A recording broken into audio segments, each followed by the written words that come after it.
Well, I tried to do this video on Sunday, Monday, and Tuesday and was not able to. So let's just trust that the timing for this video is right and that it finds you when it is able to. I'm still going to call it a weekly video, and I'm going to still continue to look ahead over the next 4 days because as I thought through it, I think it's still relevant.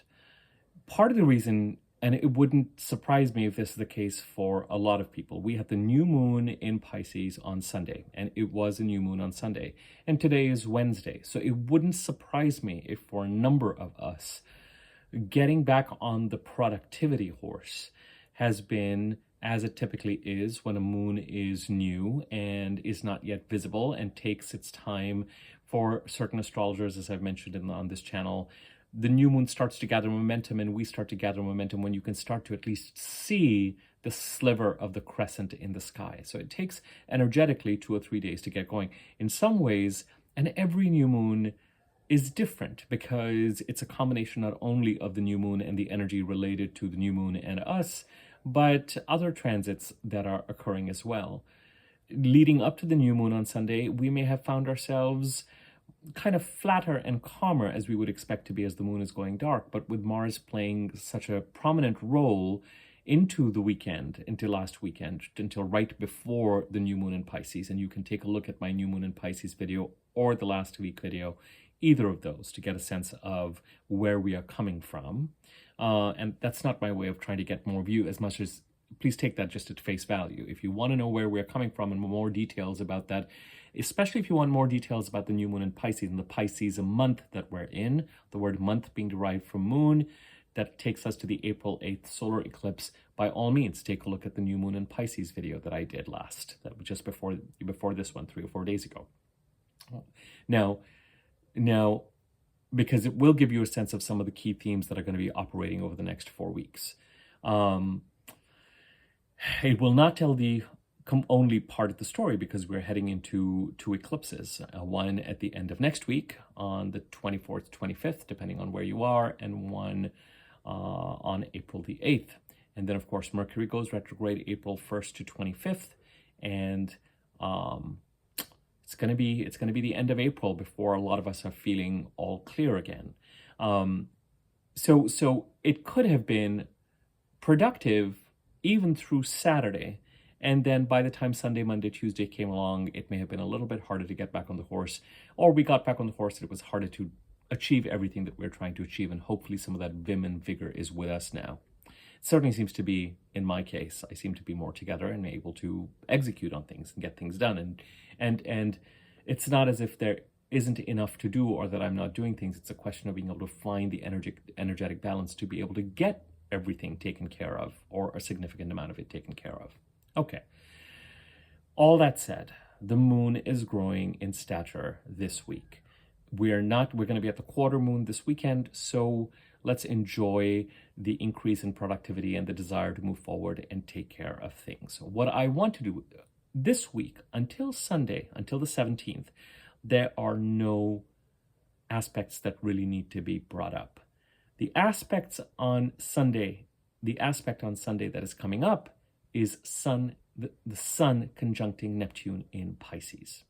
And I did talk about these conjunctions with Saturn in Pisces that Venus and Mars will make, and the conjunctions with Neptune that Venus, Mars, and the Sun will make. And the Sun's conjunction is coming up first at the end of this week.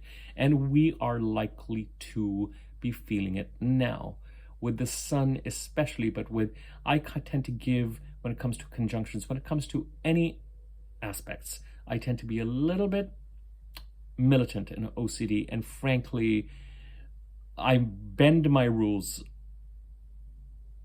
using my discretion because I know that I'm a little bit intense, but I give it a 5-degree orb, just so we can at least take a look at those aspects first.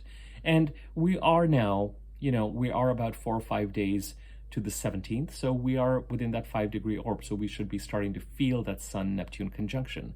That is going to be one of the big things that I'm going to be talking about as this video progresses. So that is really what is coming up. However, this is an important week, and I hope I don't say this in every weekly video. This truly is an important week. And when I was looking at this week, If I had done this video Sunday, Monday, or Tuesday, I would have titled it Resistance or Resistance to Change. And we may have been in that space with our relationship with a dark moon that was barely becoming visible over the past 2 or 3 days. Now, as of Wednesday, the 13th of March, I would say that the title of this video is going to be Embracing Change and Moving Towards It. That really is the bigger theme of this week. And in order to explain this theme, what I would like to do is go through the 5 or 6 different houses where a lot of the astrological energy is, to remind us of what is going on, what change we're talking about, and how best to utilize our energies over the next few weeks. Whenever we are starting to enter an acceleration period, and I don't mean acceleration with regard to our ability to move forward and for things to happen in a sense. I mean an acceleration of change, an acceleration of unpredictability, which is what's going to start to happen after the 17th, the week before we head into the first of 2 eclipses. And then it's going to keep us in that period of shuffle and feeling like we're sort of in the middle of a bit of an earthquake all the way till April 28th or so. Mercury goes direct to April 25th. Interestingly enough, one could argue that since the beginning of January till about March the 25th, 26th, 27th, 28th, it has been actually a period of acceleration because all the planets have been direct. They went direct, they are direct, and as far as moving forward, taking care of things and feeling a pace move, I would say that till March 25th, 26th, 27th, 28th, by all means, keep going, planting those seeds, taking those actions.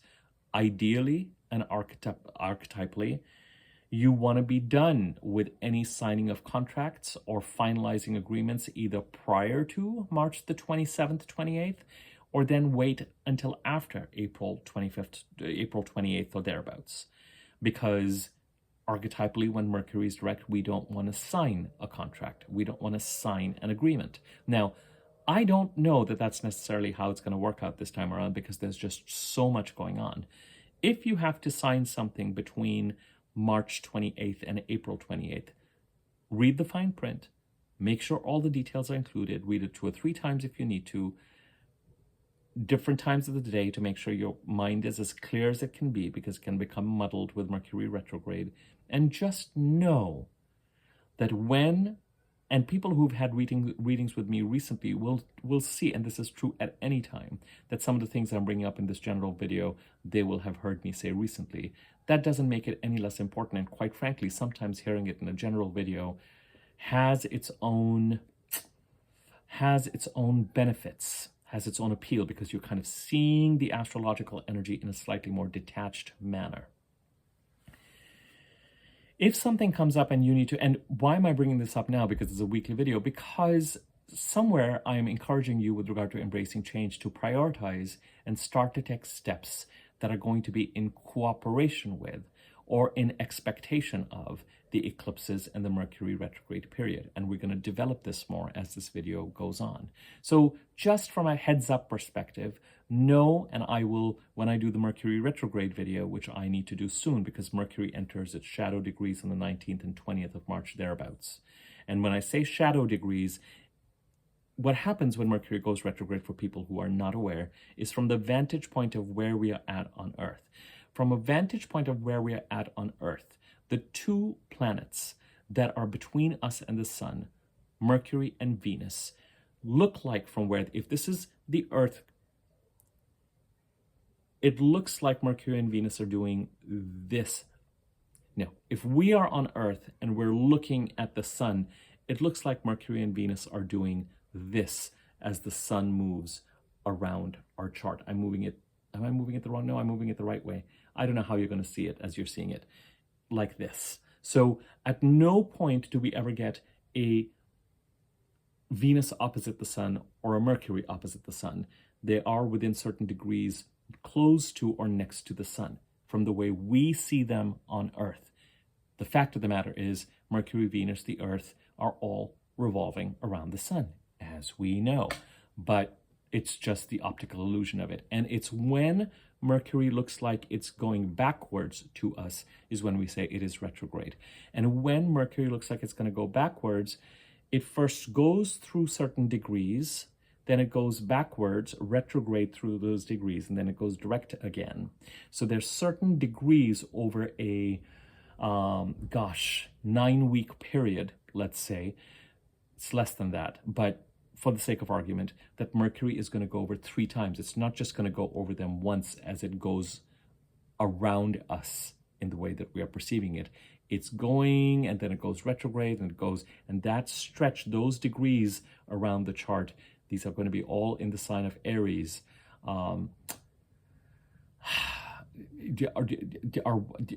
When we say that Mercury is going direct, but it enters the degrees that it is going to go over 3 times, is when we say Mercury is entering its shadow period. And it's an indication to start paying attention to what are some of the themes that are coming up at that point, because Mercury is going to go over that stretch of sand 3 times. I'll develop that more when we do this video.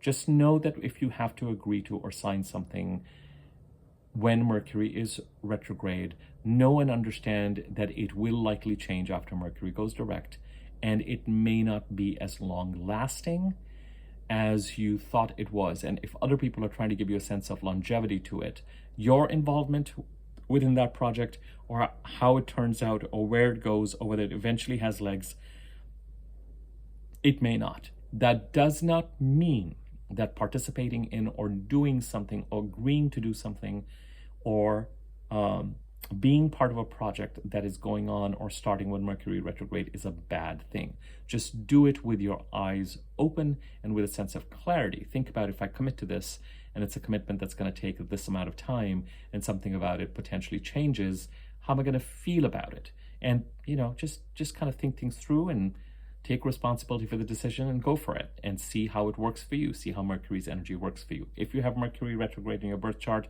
the Mercury retrograde period could find you more decisive, and you might be in sync with the energies to actually sign and commit to things. The reason why I'm saying this now is that there's every indication to think that doorways, opportunities, our own desire to start to move forward are going to show up. So it's likely, given the timing, that certain things may materialize or come back to you, or decisions may have to be made in April from a timing perspective. So and if the biggest reason why I'm saying this is, I don't want you to, because some people who follow astrology and follow Mercury retrograde go in this trap of Mercury's going retrograde. I'm going to go hide under my desk and put a towel over my head until Mercury is direct now. And I don't think I honestly, with these particular, now, people say that about eclipses as well. Lay low during the eclipses. We'll talk about what laying low means in a second. And you can hide away until the changes in the earthquakeness are done. But there are ways to lay low and participate in what the universe is trying to do for us as well through these kinds of processes, and Mercury retrograde and the eclipses. And I would continue, my 10 cents is to continue to stay in aligned and inspired action, and just see how things occur. And if there's a fear that is building, oh my God, this is going to come through when Mercury is retrograde, what am I going to do? Oh my God, this is going to happen. Well, first and foremost, it may be starting when Mercury is direct right now.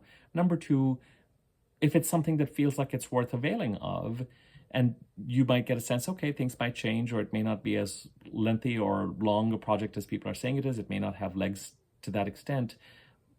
I don't know that it's still not necessarily worth taking. Certain bigger decisions you may choose to try and play dodgeball with and see if you can really commit to by the end of April. And certain things will develop in such a way.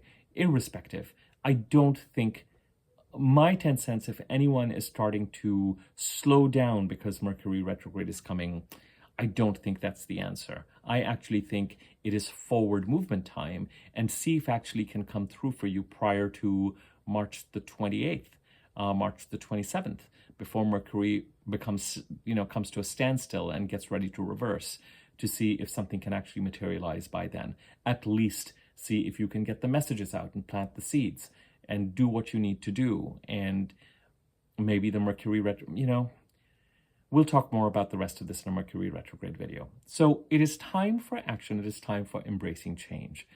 And it is time for embracing change because after the 17th, we are entering a process where we get to co-create with the universe. We take the steps that we need to take to manifest what we want. I will expand on this. And the universe closes doors, opens doors, tries to give us signals, sometimes forcibly gives us signals with regard to which doors will be open for us and which doors will be closed, and what's going to work and what's not, and what is for us and what is not. And by the time we get spit out of this process in the beginning of May, for some of us even in early June, because the April 8th eclipse occurs when Mercury is retrograde, it may time for that eclipse to take momentum for some of us. Irrespective, we have to go through this period because I think we're all instinctively feeling like the gates are open and we get to move forward through a certain amount of change. And till about now, even in the early part of this week, we may have been feeling overwhelmed. We may still be. The details of where we are going and what is coming up for us are not clear. It's one thing to say that I'm going to move from, I don't know, Denver to Nashville. If there's an offer letter for someone and they're paying for your relocation, then you're like, okay, I can get behind this. I know what needs to be done. And even then, it is a process. What do I need to get rid of? Do I want to get rid of this or do I not want to get rid of this? Oh, maybe I'll sell this. Maybe I won't. Oh, the deadline is approaching. I don't have any more time to make these decisions. I'm just going to get rid of this. Change is a process, even if it's exciting change, even if it's something that's coming up that is encouraging you to move forward and move from A to Z. There is effort, there is resistance, there's handling and managing where you are. I did this video on From A to Z recently, and you may want to take a look at that. It was an overview of the energies that are coming up. Let's go through the houses super quick that are relevant for where we are at right now.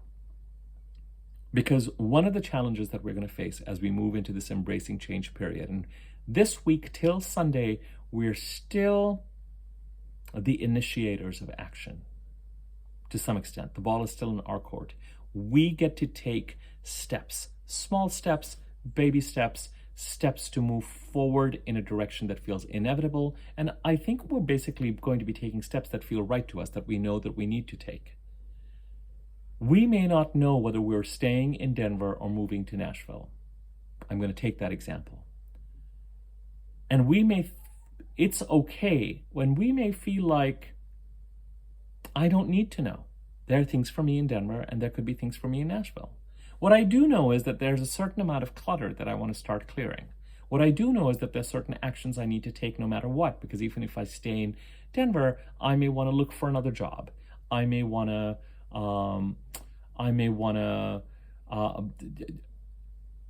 there may be signals that I need to move to another part. The change is on us. The final destination, the designs, and the specifics are not clear.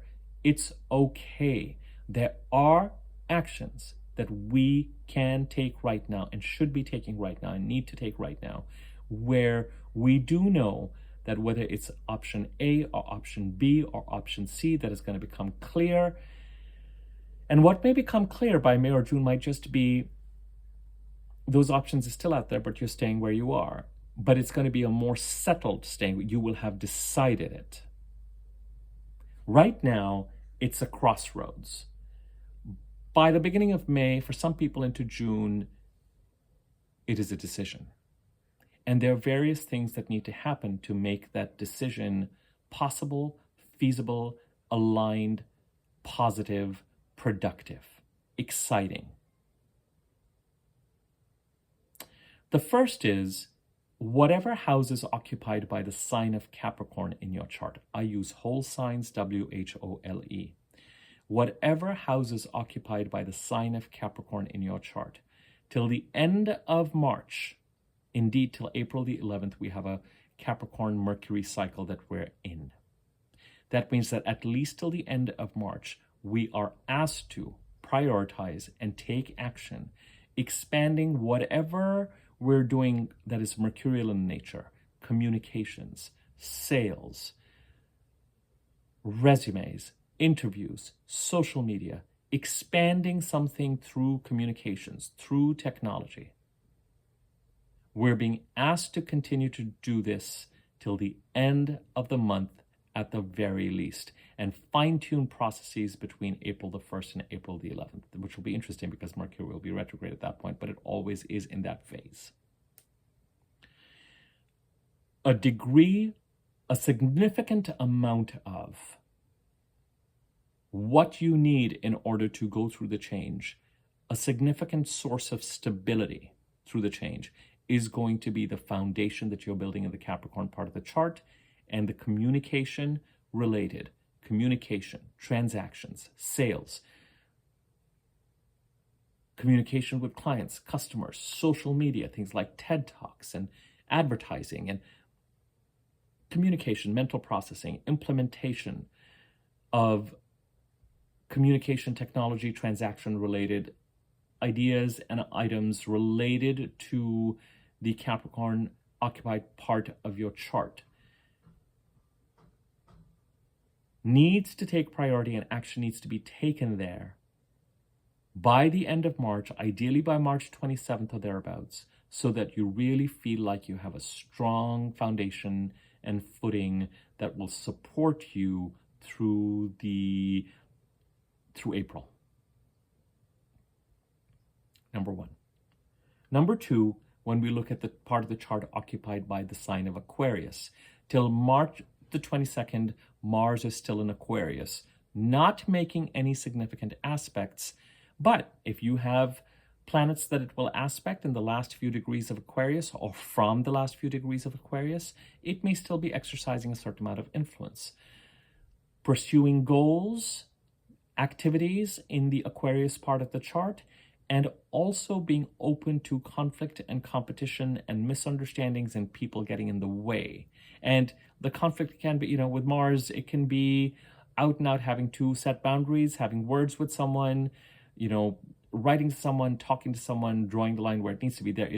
It's a dynamic energy, and some of that energy, when it comes to especially pursuing goals, could be related to, depending on the relationship between the Capricorn and Aquarius houses in your chart, those consecutive houses, and how they're connected to each other.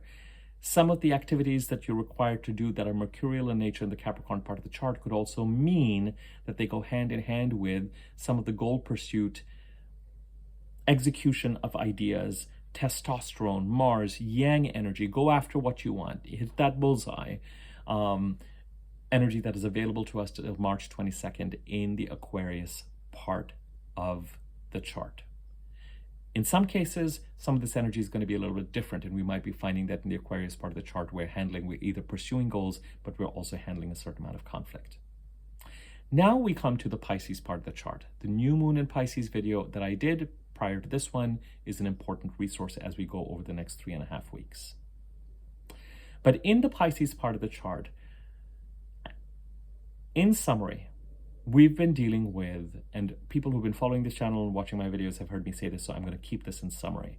We have been dealing with some sort of a crisis in the Pisces part of the chart since 2014, 15, 16. These are archetypal. This is a general reading. I'm not looking at your chart. I'm not having a conversation with you. So just know that as you listen to me or anybody who's putting a general reading out there. Crisis since 2014, 15, 16. Prior to March 2023, when Saturn came in, Neptune was exercising a great deal of influence in this part of the chart that it rules. Neptune rules Pisces. We're talking about the house in your chart occupied by the sign of Pisces.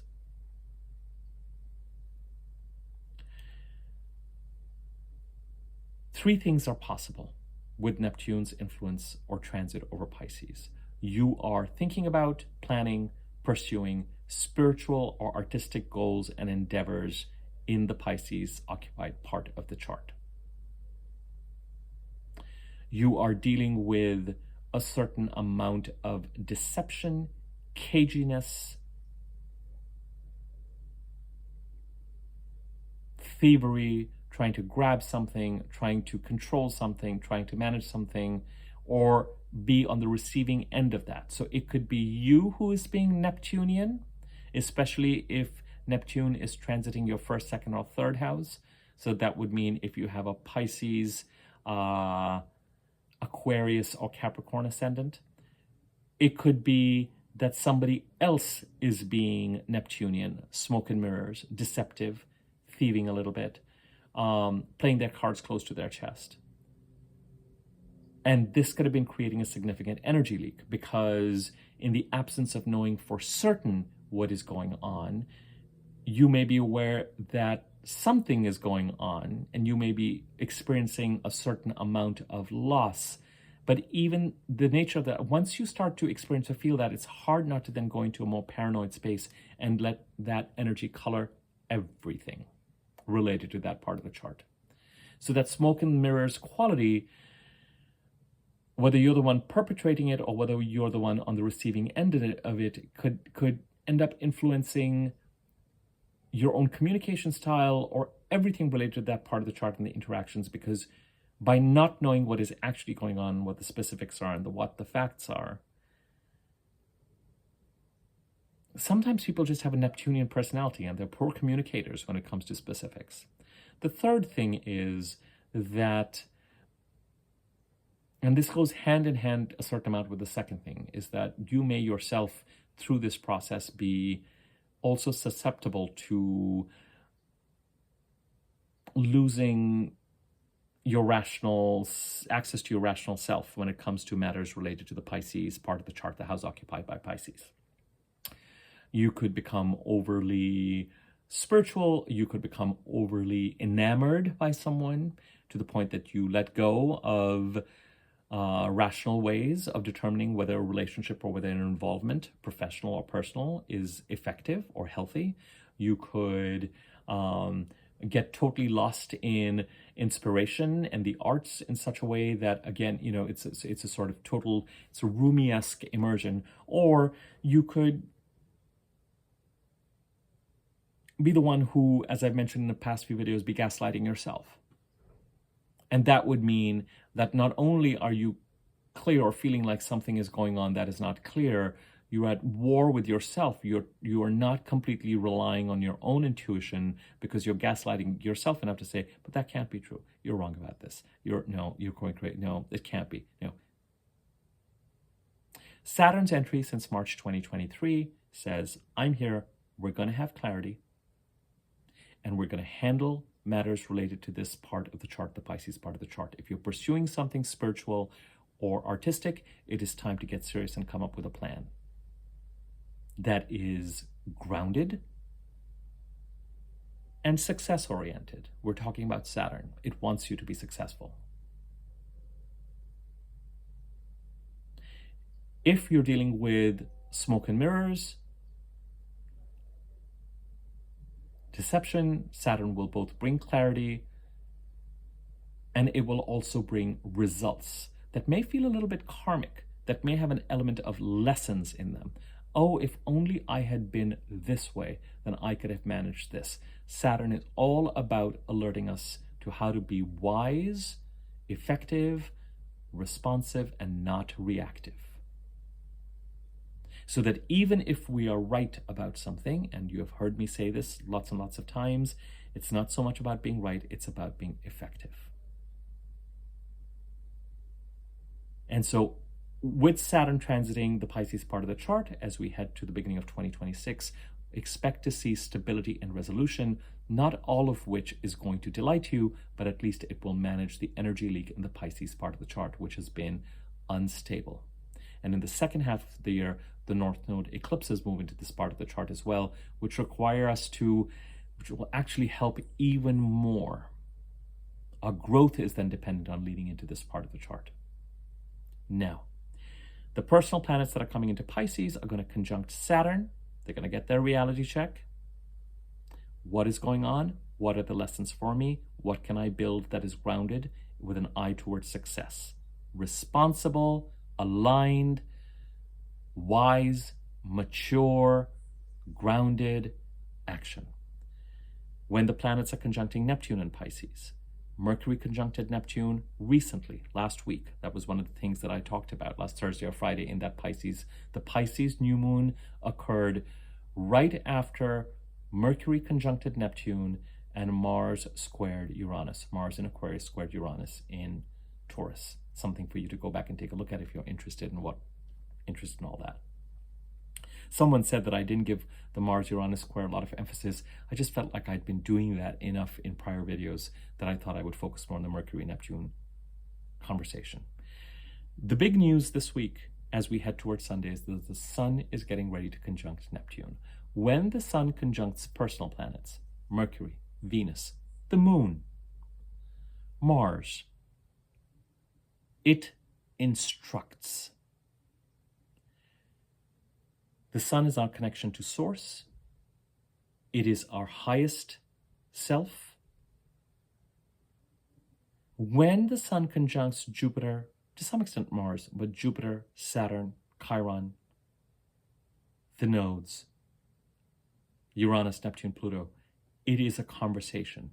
It's a conversation between the Sun conjunct Neptune, which actually happens every year, my dears. But it's happening in Pisces this year in a way that is a little bit more collected because it is coming right off of the conjunction with Mercury and Saturn on February 28th.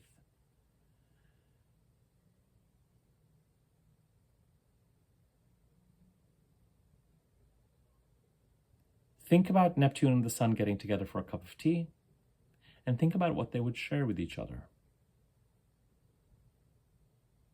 You could get greater clarity on Neptunian issues related to the Pisces part of the chart, what you may need to do in order to move forward and what your decision making is and what your epiphanies are and what it's a kind of an inner knowing about what you may want to do if you're moving in a spiritual or artistic direction in the Pisces part of the chart. It may illuminate that for you. You may feel like you're getting an inspiration or inspirations or ideas about which direction to go in or how to move forward. The Sun conjunctions are not that yang. They're really kind of internal. And with the Sun conjuncting Neptune, when Mercury conjuncted Neptune last week, we talked about the fact that something communication-wise could have occurred last week or could have been building that may have been triggering and reminiscent of past Neptunian activities. And that Mercury conjunct Neptune could help you come up with plans if you're moving in an artistic, spiritual direction, or it could, on the heels of Saturn, ground you that much more, and you may be less inclined to let Neptunian activities or communications pass this time around. During the next 3.5 weeks, you might be more inclined to say, I've got to know what is really going on here. So I'm going to ask the questions. You may still, given Neptune's presence, get a Neptunian answer. You may still not be convinced, but you will likely, this time around, over the next month or so, be in a place where you might be inclined to ask more questions and get some clarity with regard to whether some of this stuff is in your head or whether something's going on and what it is that you would like to do about some of this stuff. And by some of this stuff, I mean some of this crisis-prone deceptive energy that has been going on in the Pisces part of the chart.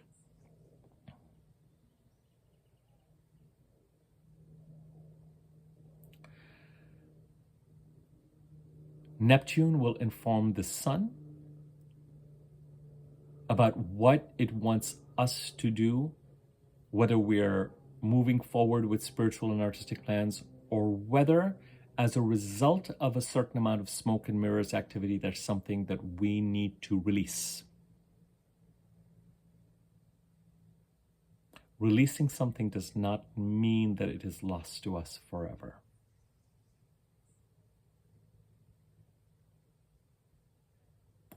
When it comes to Neptune and Pluto,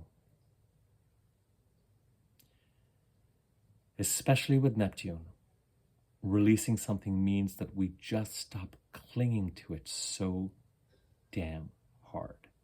This is true of Pluto as well.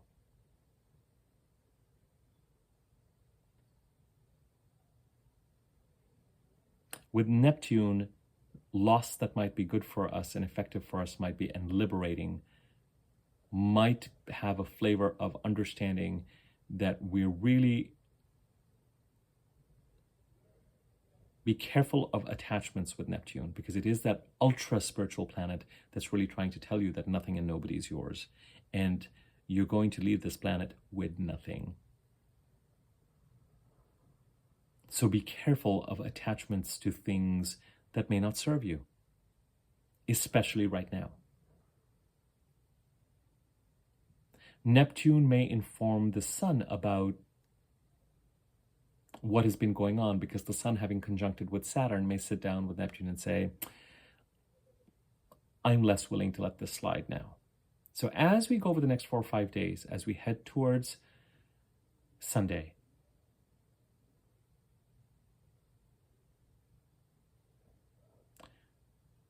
we, the sun, our solar self, our higher self, might be in observation mode, might observe Neptunian behavior that otherwise, and even this time around, may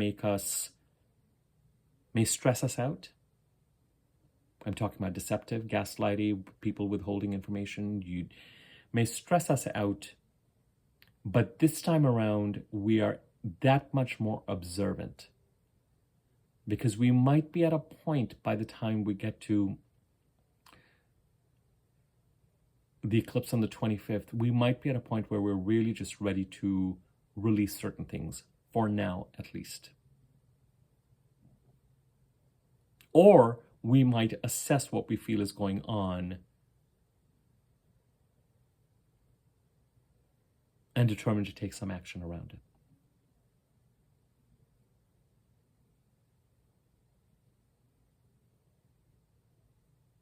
But over the next 4 or 5 days, that part of us that acts as a spotlight to view and review everything that is around it, quietly, internally, with a direct connection to source, where we come from, what we are connected to. Our solar light is going to meet up with Neptune, that has been creating a certain amount of havoc in the Pisces part of the chart.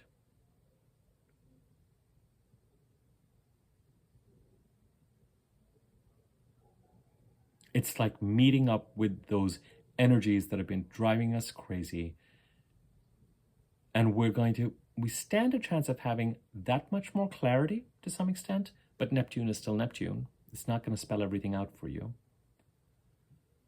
We stand to be in a place with Saturn's presence in Pisces and us just having come off we stand to be in a place where we would much rather just separate the wheat from the chaff. Whether it means that we're not completely satisfied with some of the responses and the dynamics we're getting, so we're going to put them to bed by the time we get to the eclipse a week later or even sooner. Or we at least may very well feel like we have some questions we want to ask and the answers are out of control. We may like the answers we're getting. They might be clear. They might not be. People might be being cagey. And we're going to develop our own relationship with this. If with Mercury conjuncting Neptune last week, something came up that makes you feel like, and I'm emphasizing this more when we're talking about deceptive energies and gaslighting energies, something came up that made you feel like, here it is again. Something's not quite right.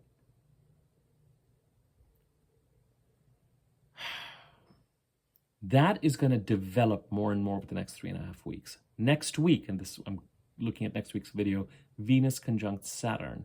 And one of 3 things: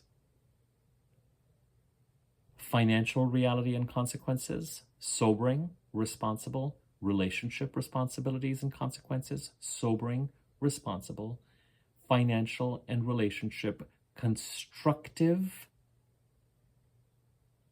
foundation building. But I would keep an eye on your purse. I would keep an eye on if you feel like something's been going on. Venus coming into Pisces yesterday, I think, or day before, is certainly helpful because she's going to bring opportunities for peace, for harmony, but also financial opportunities and relationship opportunities. And with some of the energies that have been going on, you're going to be that much more prepared this time around to make sure that your pocket isn't quite picked. Or if it is, you have a greater awareness about it and you can determine what it is that you want to do next. Now, the next 2 houses occupied by Aries and Taurus is where the magic is at. And you cannot ignore it now, where the excitement is at. The heaviness that we're dealing with and we're going to need to deal with, the cleaning up. When I say we're going to go from A to Z, the cleaning up and the dealing with where we're at will very likely be related to the Pisces part of the chart, which we're trying to stabilize and clean up with all these energies. It's the Pisces month that we're in. We're dealing with the new moon in Pisces. Venus, the sun is getting ready to conjunct Neptune. Venus is moving forward to conjunct Saturn.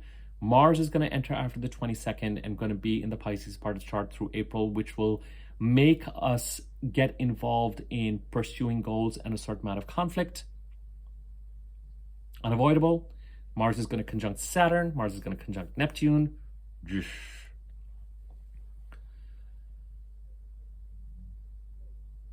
But when we talk about Z that we're moving to, that is symbolized by the Aries and Taurus parts of our chart.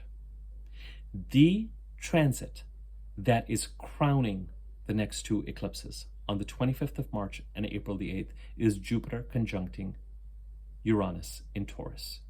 Jupiter ending a 12-13 year cycle, starting a 12-13 year cycle, trying to align you through that ending and auspicious new beginning to where it is that you might want to go, a lucky break. Uranus trying to make you more authentic and move you in that direction. Liberation is in the air and has been in the air since the Venus-Mars conjunction in Aquarius on February the 21st. Taking stock of the realities in the Pisces part of the chart have been in the air since we had the Sun, Mercury, and Saturn conjunct on February the 28th. February is the fulcrum on which we're sitting, and the portal opened. And right now we are suspended. This is why I wanted to call this video Resisting Change if I had done it on Sunday or Monday, because that's where we might have been. Oh God, I don't know where I'm going. I know I need to go. What is going to happen? What is it going to be? Is it going to be this or is it going to be this? Some of this change is desired and envisioned as far back as July of 2023, July, August, September. And since September, those of you who've been hearing me, has been thwarted. Not yet, not yet, not yet, not yet, to the middle of February. And you go, oh, that is why not yet. But now, poof, open. This time around, it's not this pipe dream that we're just going to jump off and we're going to go somewhere and deal with the consequences of what that means. Because in the second half of last year, we may not have been that attuned to the reality of moving from A to Z. This time around, and now, right now, we might be a little too attuned to the reality, which is why the eclipses are going to be coming in and going to be saying, and Mercury retrograde, and going to be saying, let me see how much of this I can accelerate for you. And as I said, you may not move very far from A by the time you're in May or June, but it will be a decision. Because whatever it was that we were trying to go towards or envisioning the Z in the second half of 2023, we may have a slightly different relationship to it now. The details, we may want them to look a little different. We may be feeling creative about what that means. It may not be an either or situation, depending on what it is.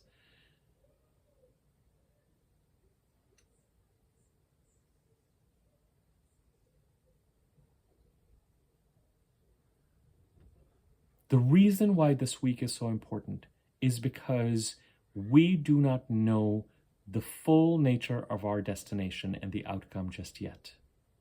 Number one. Number two, we may be coming up with overwhelmingly lengthy and drawn out, but responsible sets of to-do lists and actions with regard to how it is that we need to modify where we are in order to where it is that we want to go. Perfectly natural. It could also be that some of us are being a little rash about it. But I would imagine it has more to do with, oh, I got to do this, then I got to do this, and when will this ever happen, or when will that ever happen? And then there's the whole sort of Pisces part of the chart that's saying, here I am, tugging at your intuitive sleeve again, wanting you to stabilize that part of the chart. And it's related to whatever it is that you're trying to deal with, to clear up. In order to go somewhere, you can only go somewhere with what you want to take with you on your back, in your car, in a U-Haul, in 10 U-Hauls. But there's a decision making and a pruning and a packing that has to occur. It helps to know where you're going. You don't know that yet. But you can start the process now. And the process is twofold. Cleaning up the Pisces part of the chart and leaning into and taking action in the Aries and Taurus part of the chart. The Aries part of the chart has the North Node. It has the North Node eclipse on April the 8th. That's conjunct Chiron. While Mercury is retrograde. Mercury is retrograde in Aries. The next Mercury cycle is going to begin on April the 11th in Aries. So the house occupied by Aries in your chart is saying, come in this direction. This is where the growth is. This is where the risk is. This is where the adventure is. Remain grounded financially with the North Node. Do not jump off the cliff without having an eye towards your financial and personal, emotional security needs. But the call is you're going to feel the call is where the growth is. It's going to feel like where the excitement is. Without it, you're going to feel depressed and like you are not taking advantage of the opportunities and the growth and the call that Spirit is asking you to take. In the Taurus part of the chart, the last of the North Node eclipses was only as recent as October 2023, and now Jupiter is in there, getting ready to conjunct Uranus in April. So it's promising growth. That's another leaping off point. And that Jupiter-Uranus conjunction is the primary transit, primary aspect encoded into the two upcoming eclipses. So change is upon us. It is time to embrace the change. For the rest of this week, because what is going to start to happen from the 17th, not everyone is going to feel the eclipses like a lightning strike and an earthquake. The March 25th eclipse is a full moon lunar eclipse related to the solar eclipse, new moon solar eclipse. Both of these are in Libra on October the 14th, I think, 2023. And the corresponding lunar eclipse is March 24th, 25th, 2024. December 14th, the week before, week after. January 24th, the week before, week after. December 14th, 2023, January 24th, 2024. Could have provided further milestones and further release points. The eclipses in Libra are South Node eclipses. Something needs to be released. By the time you get to the 25th, it does not have to be this catastrophic ending or release. It could just be that enough has been happening since October the 14th that has been building, that by the time the 25th eclipse happens, it is a simple turn of the page. But the turn of the page is not a chapter. The turn of the page is in 19th century novel design ideas. It's the turn of a book. You know how you would have a novel, it would have 13 books, and each book would have 25 chapters. It is a section. It is an eclipse. It is not a normal full moon. But it does not necessarily have to be dramatic. But it is an important point of release. The April 8th solar eclipse continues to move you forward in the direction that you need to be. It is not the last of these solar eclipses. We still have one more eclipse in Aries, solar eclipse, next year in 2026. This one is conjunct Chiron. So what is holding you back? What needs to be healed? And we're in a place where we can really incorporate that. We just had the North Node Chiron conjunct in February. We are ready to move forward. Let me start to summarize. On a macro level, in a micro level.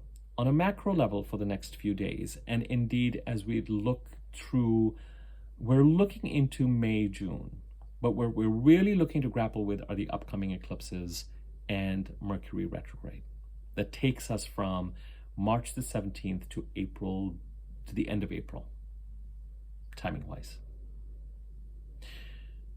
In the second half of last year, for some of us, particularly in July and August, we may have wanted to move in a certain direction that felt like a carrot at the end of the stick, and we may have been thwarted from doing so or blocked from doing so since about September till February. For some of us, it's going to feel like a general direction that we've been trying to move in and have not been able to. That was clear to us, and the pull was stronger in the second half of last year. Now we are. Something has happened in February that liberates us and allows us to move forward. The challenge is what that forward is not clear. And it's full of questions. And it can be symbolized best by, do I stay or do I go? And if I go, I'm not sure that I want to go again in the direction that I outlined last year, because I'm no longer completely, I'm more real about it. So some of those details are shifting. Do not fret. The worst thing you can do right now is nothing. This is why I was going to title this video Resisting Change. And now, as of Wednesday, now that our productivity is returning, with the moon starting to grow and make its presence felt, I'm calling it Embracing Change. Get on the horse, take the actions that you need to take, that you know you need to take, step by step, that are at your doorstep and demanding attention. That may have even started knocking on your door, proverbially or literally, by the beginning of this week, as of Sunday, Monday of this week. Start taking those actions. You don't need to know the destination. The destination is going to get further definition through the eclipses. Let me revise that.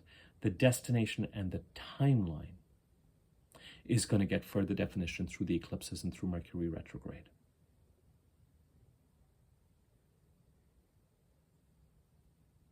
Dealing with things at a certain pace that we're dealing at now might be that we're cleaning up where we're at for the next 6 months.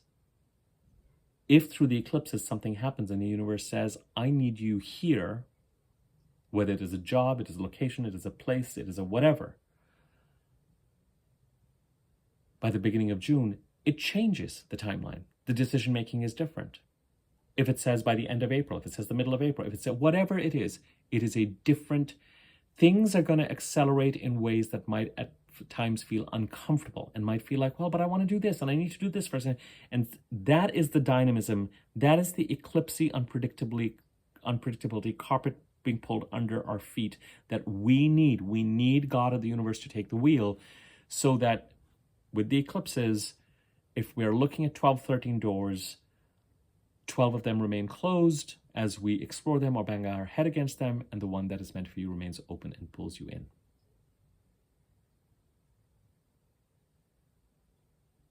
So start to take the change and take the actions and embrace the possibility of change and greater definition with regard to where it is that you're going to end up being, what is going to remain, what is going to go. Are you going to stay? Are you going to go? What is the destination? What are the details? Do not be wedded to seeing outcomes and solutions in only one way. You do not need to be wedded to the either or paradigm only. It can be an and paradigm. It can be I stay and I take advantage of what is available to me there. Let the eclipses do their creative work. Close things, open things, make situations possible, make situations impossible.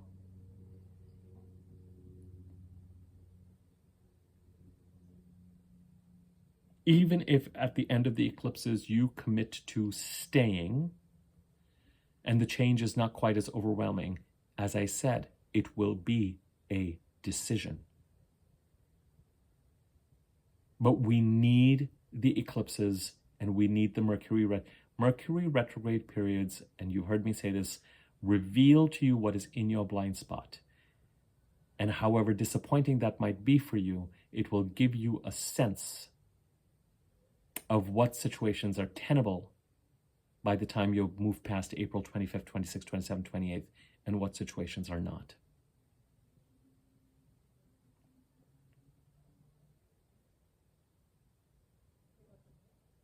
By this weekend, by the time you get to Monday, Tuesday, you might find that things are starting to accelerate.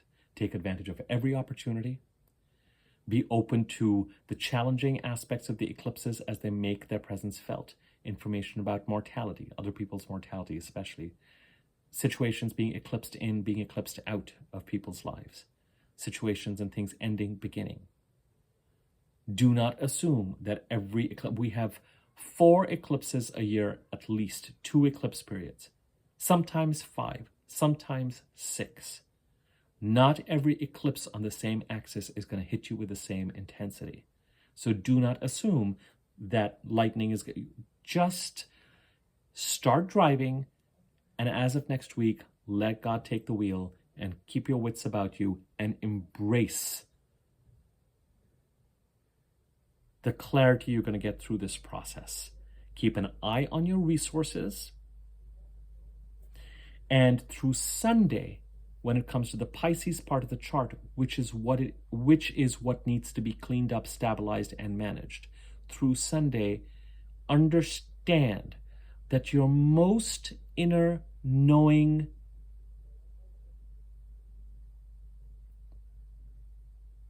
self, your solar self, the most inner knowing connected to source, not affected by mental goings on, not affected by anything, is going to have its annual meeting with Neptune, which, if you're pursuing something spiritual or creative, will give you appropriate downloads and an appropriate conversation with regard to how to move forward there and what things might look like. But if you've been dealing with a certain amount of deceptiveness,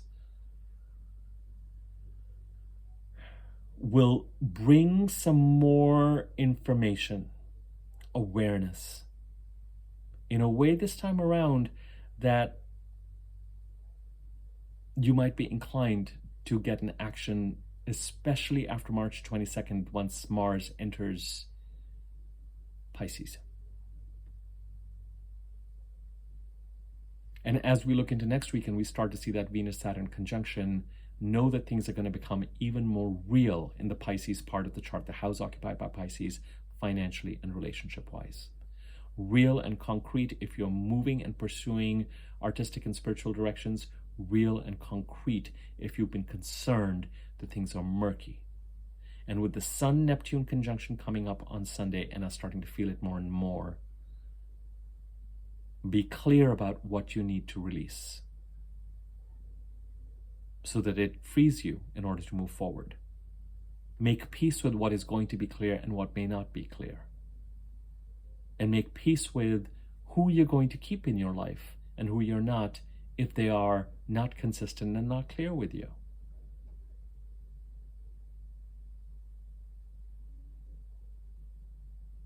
But you're also going to, on the heels of that Saturn conjunction and that Mercury-Neptune conjunction last week, you might also be inclined to try and get some clarity on certain things. And if there's not clarity, just put something out there or have some conversations that at least give you proof or evidence as to whether you're ever going to get clarity on certain things or not, which would lead to some kind of a loss. But then this time around, you're that much clearer about what it is that you're going to release.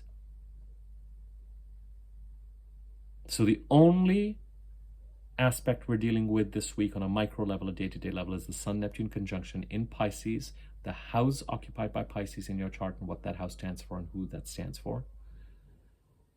It's an important milestone and stepping stone for the Pisces new moon month that we're in through April 8th. That's my last video. And on a macro level, and that from A to Z video I did would be a helpful resource if you want more on that, we are on the precipice of, for another 4 days, still in control of the actions that we start to take and we continue to roll out, to get some clarity about where it is that we need to end up, given the fact that the portals have opened and we get to go after or go in a direction that we have been waiting on, related to the Aries and the Taurus part of our chart, where the growth is. But it also means that the Pisces part of the chart needs to be cleaned up. And as we head to the 17th and into next week, that's when we enter the whirlpool, the vortex of the eclipses and the Mercury retrograde till the end of April. So it is now time to start taking action to actually proactively embracing change. Whether it is just changing our current environment and getting to a place where we are happy with it and can manage and maintain it by the beginning of May, or whether we are open to the fact that things might change, where we actually do have the opportunity to go from A to Z, and we get clearer definition of what Z looks like and what the timeline needs to be, which will help us determine what our actions need to be and how quickly we need to make changes over the next 4 to 6 weeks.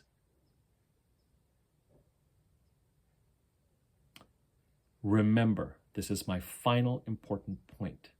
Stability will come from taking actions related to the Mercury communication cycle in the Capricorn part of your chart.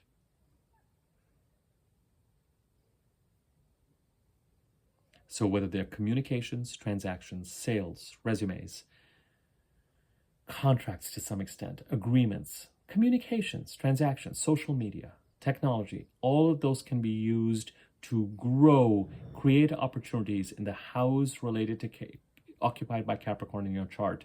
That is the foundation that you can hold on to as these changes go on around you.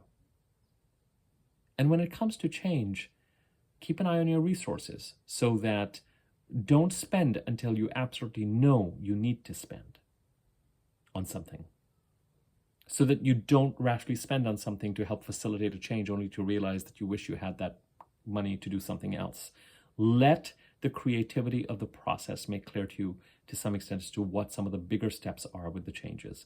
But in the meantime, including this week, start to handle what you need to handle where you're at now to create space for the change. Clean up, manage the Pisces part of your chart. And if opportunities are coming up related to the Aries and Taurus part of your chart, embrace them and meet them head on.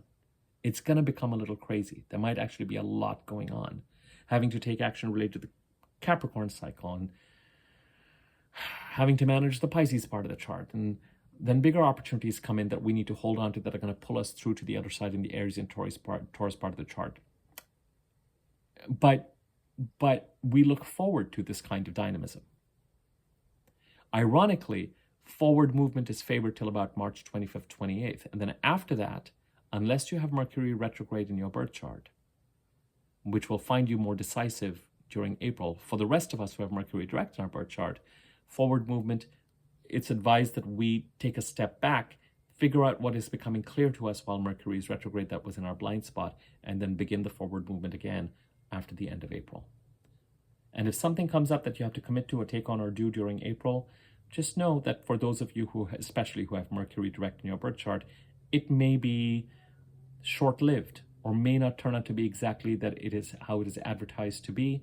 Do not let that emotionally distress you, and do not assume that even though it's short-lived, that there isn't an opportunity for you there. Just make sure that you're dotting the I's and crossing the T's and asking all the questions you can and making sure that everything is showing up in anything that you're required to sign. I'm going to leave it at this. If you are interested in inquiring about a personal reading with me, my email address is in the description area below, so you can use that and email me and I can send you the relevant information. Like, comment on the video, it increases circulation. Thank you to everybody who does that. You guys have been amazing. I mean that sincerely. Truly. Subscribe to my YouTube channel if you haven't already. Next to it, there's that bell icon. If you hover over it, there's a wiggly bell on top. Click on that and you will be notified when I do new videos. I think the next couple of videos I'm thinking of doing is, we do need to start looking at the Aries part of the chart. Mercury's in there. The sun is going to move in there next week as we get ready for that first eclipse. Mercury's going to be getting ready to go retrograde and we're going to enter the shadow period. So I do need to start to at least talk about the Mercury retrograde in Aries. Someone had this really great idea of elaborating more on, when I refer to the crisis in the Pisces part of the chart since 2014, 15, 16, what astrologically am I referring to? And I might do that as well, because even though the Aries part of the chart is going to start to gain more and more momentum, and it's going to be the force that is pulling us through these eclipses with regard to where we want to go and where our growth is, we're still dealing with managing the Pisces part of the chart till April 8th as well. Okay, more to follow. Thank you.